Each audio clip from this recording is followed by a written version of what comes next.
Bacaan dari surat kepada orang Ibrani. Melkisedek adalah Raja Salem dan Imam Allah yang Maha Tinggi. Ketika Abraham kembali dari mengalahkan raja-raja, Melkisedek menyongsongnya dan memberkati dia. Dan kepadanya, Abraham memberikan 1/10 dari semua jarahannya. Menurut arti namanya, Melkisedek pertama-tama adalah Raja Kebenaran, atau juga Raja Salem, yaitu Raja Damai Sejahtera. Ia tidak berbapa, tidak beribu, tidak bersilsilah. Harinya tidak berawal, dan hidupnya tidak berkesudahan. Dan karena dijadikan sama dengan anak Allah, ia menjadi imam sampai selama-lamanya. Sungguh, Yesus telah ditetapkan sebagai imam menurut tata imamat Melkisedek. Artinya, menjadi imam bukan berdasarkan peraturan-peraturan manusia, tetapi berdasarkan hidup yang tidak dapat binasa. Sebab tentang Yesus diberi kesaksian, engkau adalah imam untuk selama-lamanya, menurut tata imamat Melkisedek. Demikianlah sabda Tuhan. Engkaulah imam untuk selama-lamanya menurut Melkisedek.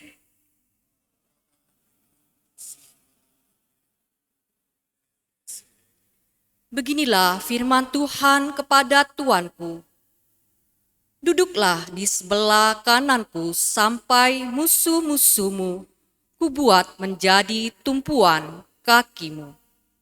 Engkaulah imam untuk selama-lamanya menurut Melkisedek. Tongkat kuasamu akan diulurkan Tuhan dari Sion. Berkuasalah engkau di antara musuhmu. Engkaulah imam untuk selama-lamanya menurut Melkisedek.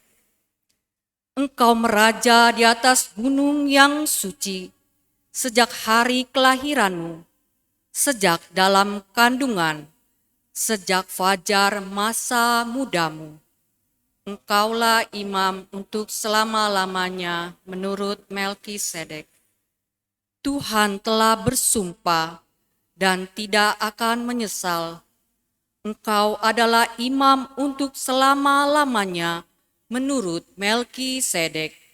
Engkaulah imam untuk selama-lamanya menurut Melkisedek.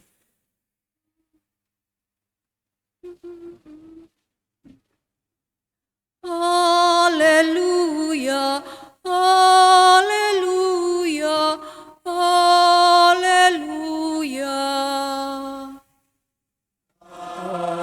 Haleluya, haleluya, haleluya.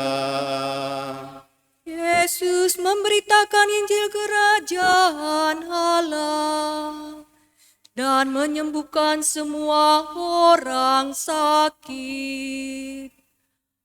Haleluya, haleluya, haleluya.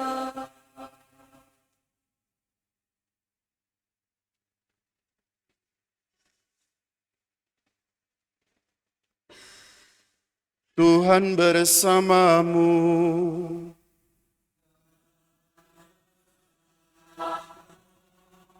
Inilah Injil Yesus Kristus menurut Markus.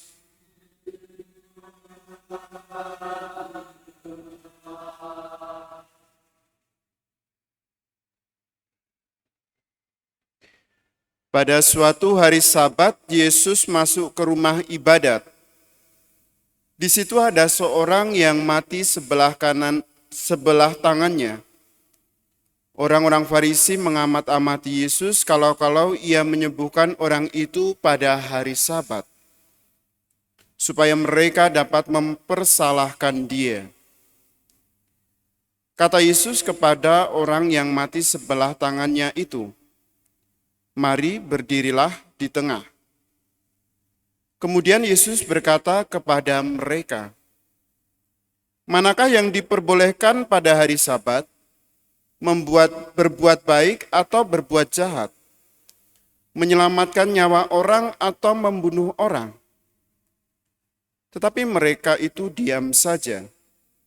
Yesus jengkel karena kedegilan mereka. Dengan marah ia memandang sekeliling, lalu berkata kepada orang tadi, "Ulurkanlah tanganmu."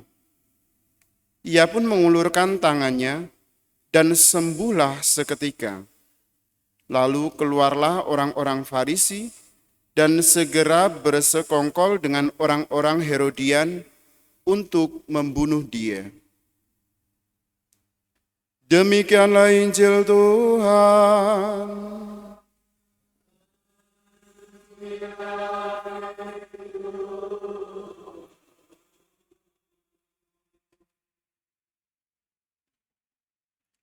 Bapak, Ibu, dan saudara-saudari yang terkasih, selamat sore. Melkisedek, nama yang sering kita dengar, terutama tadi dalam bacaan pertama yang diambil dari surat kepada orang Ibrani.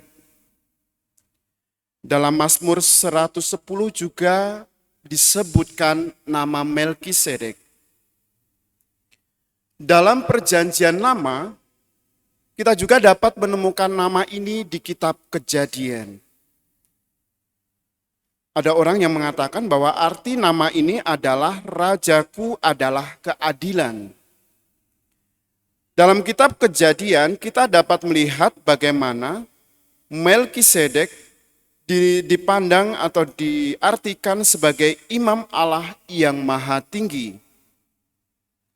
Dan kita tadi dapat mendengarkan dalam surat kepada orang Ibrani yang melihat Melkisedek sebagai raja kebenaran,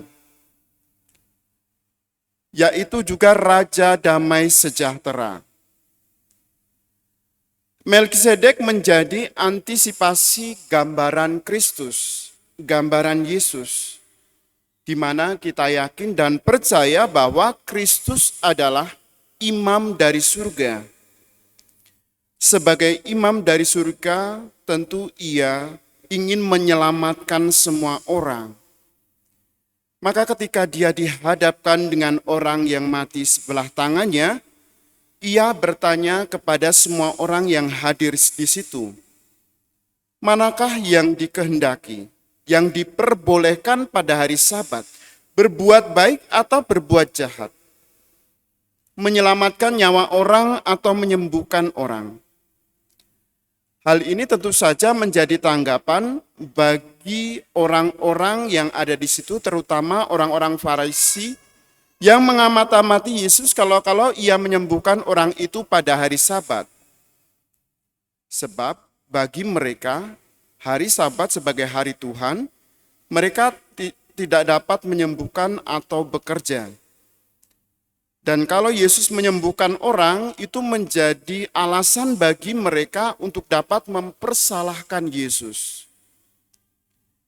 Tetapi Yesus tetap menyelamatkan orang. Yesus berpihak pada keselamatan orang-orang yang membutuhkan. Lewat bacaan hari ini, kita yakin bahwa Yesus adalah imam menurut tata aturan Melkisedek. Sebagai imam agung, ia berpihak pada kita, orang yang berharap kepadanya. Maka mari dalam kehidupan kita berharap pada Yesus Kristus sendiri, Sang Putra Allah, imam agung menurut tata aturan Melkisedek dalam kehidupan kita sehari-hari. karena kita yakin bahwa Dia adalah sumber harapan bagi kita semua. Kemuliaan kepada Bapa dan Putera dan Roh Kudus,